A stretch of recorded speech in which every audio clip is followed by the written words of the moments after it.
first off, let's get to some Math Tuesday. Math Tuesday. Why don't you play me my theme music?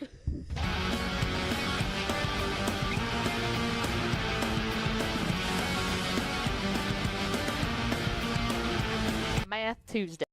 Okay, so like most things I do on the show, I'm ripping off Greg Tepper here because he did the most returning offensive starters a couple of weeks ago. He did. I am now going to do the most returning defensive starters. Let's get into it. And I know that Tepper had a graphic that was big and beautiful of like how many returning starters correlates to how much fewer points per game, or in the offensive case, more points per game.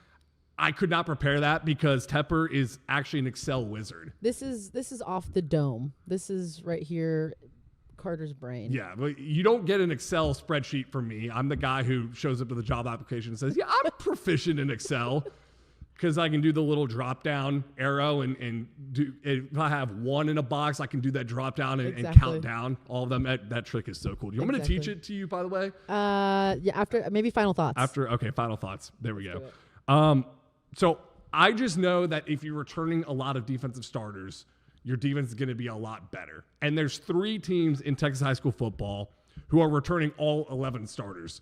So the most intriguing one for me is Richland, the Richland Royals, because they have made it to at least the third round of the playoffs in each of the last 3 years. But I think this season could be the one they break that glass ceiling, because I know this is a defensive segment, but the offense is pretty exceptional. Running back Jaysean Gibson has over 30 offers. He's a UCLA commit. UCLA, by the way, tune into our Rising show. They're talking about how UCLA is making inroads in Texas, something we haven't seen in about a decade. 2,263 rushing yards last year.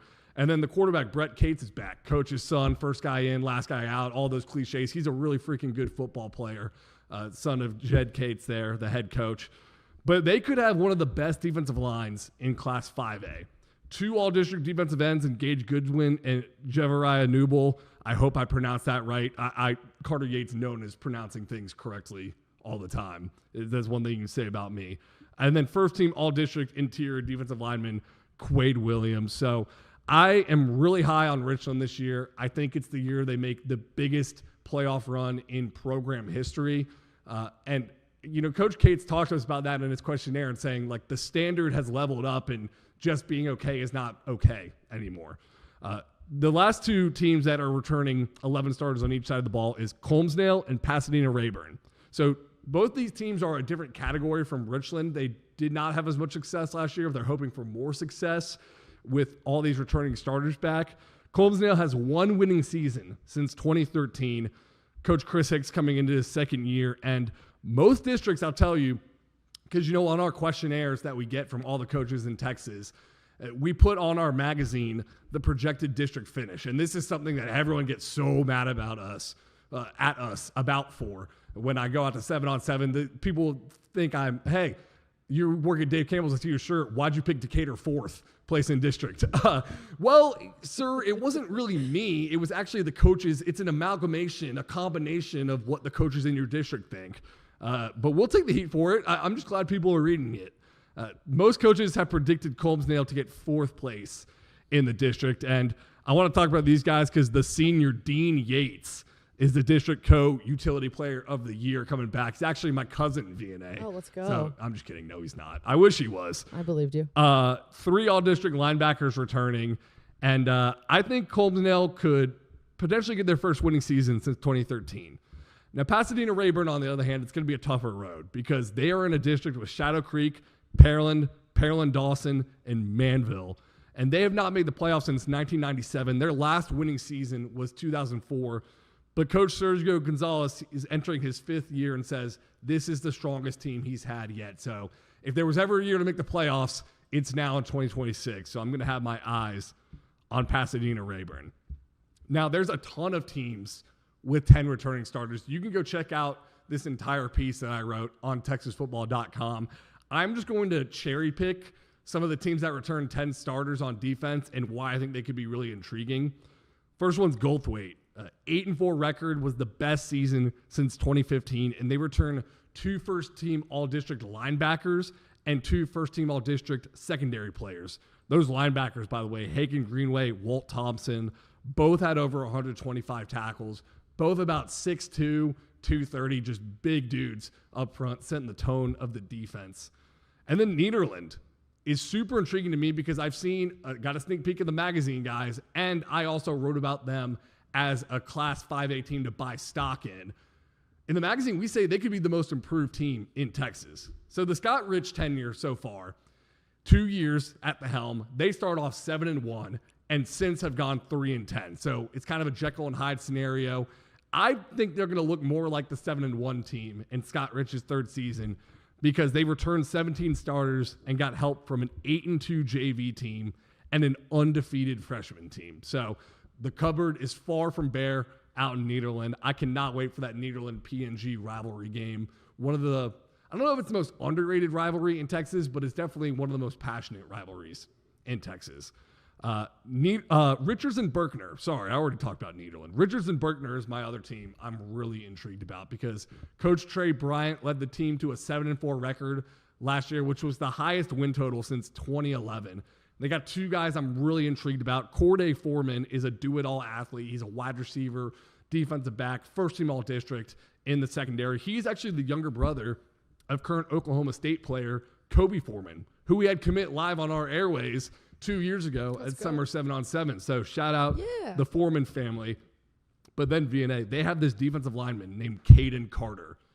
I promise I did not just pick all these guys based on if they had similar names to me. He earned a district defensive newcomer of the year as a freshman on the defensive line in a 6A district. So that's pretty insane. Nuts. Physically very mature. I cannot wait to see what he does the next 3 years. All right, two more for y'all. We're going to the smaller school ranks now in Class 2A. It's Tenaha. Because in 2023, let me take you back a couple years. They go 10-3 with Terry Ward at the helm. And since then, they've gone 3-17 with the new head coach they had. But we're doing the snip, snap, snip, snap. Terry Ward's coming back in the saddle. And he's coming back at the same time they return 10 starters. So they are one of the more intriguing offseason storylines. Maybe I should write a feature story about them. Let's do it. Coming up. Yeah, let's go to Tenaha. I also need to write a feature story about Thorndale coming up too, because I still feel, I don't know if I feel bad is the right term, but I went and covered Gordon, the 6-man super team, playing an 11-man football game against Thorndale. And Coach John Kovar, I think he's a terrific coach. They were 0-10 in 2023. They've gone 8-4 in back-to-back years. But he was in a no-win scenario in that Gordon game because Gordon has more Division I signees than Thorndale was going to face all year, right? They've been practicing 11-man football. They, in my opinion, are the greatest 6-man football team of all time. But he took a game where if you beat them, no one cares. It's a 6-man team. Mm-hmm. And if you lose, some guy from Dave Campbell's Texas Football comes down to your stadium and writes a big feature story about how cool that was. So I'm just trying to get back in Thorndale's good graces by saying I'm really excited about these guys. Let's do it. Coming up in 2026, 8-4 in back-to-back years, like I said, 10 returning starters on defense. Now, we've gone over the teams that have a lot of returning starters back and why we're intrigued about them. But there's also another scenario where you bring back no starters, and I'm very intrigued about you because of that. There's two teams, blue blood programs. That's hard to say. Blue blood programs. Mm-hmm. In Texas high school football, returning 0 starters. It's Southlake Carroll and Salina. So I'll start with Southlake Carroll. Lee Munn is promoted from defensive coordinator to head coach this offseason after Riley Dodge takes a job at SMU to coach tight ends. And it's ironic because he's taking over a team where he was the defensive coordinator, and now they have 0 returning defensive starters.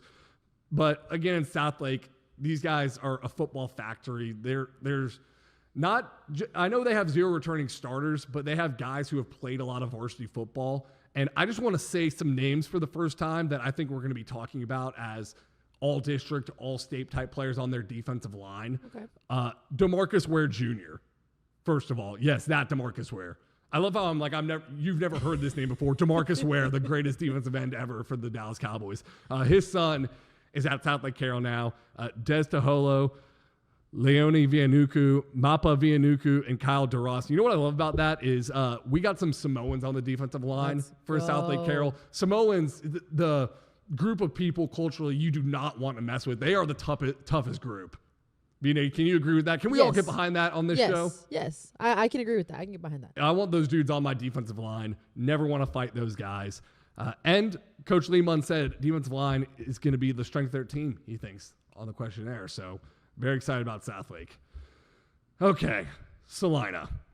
I've been struggling with how I want to frame this because I don't want to be the guy that says the most intriguing storyline about Salina is that they returned 0 defensive starters, right? They've had a tumultuous offseason, to say the least, with all the legal trouble that head coach Bill Elliott, well, he's not in legal trouble, but his son was in massive legal trouble, still is. And Coach Bill Elliott has now retired and gotten his TEA license revoked. But I want to take it back to my cover story. Last year I wrote on Salina, which, by the way, had the shortest shelf life of all time. But that story was basically about how as long as the Elliott regime was in Salina, as the town boomed, they would still revolve around the football program. And basically the Elliott regime was going to be the bridge from the past to the future because Elliott had been there since 1992. So now that Elliott is not, it's not only that Elliott isn't there anymore, but all those defensive staff members that have been with the program for a long time. I'm thinking Aaron Ford is at Bonham now. His dad was the head coach, Butch Ford, before Bill Elliott.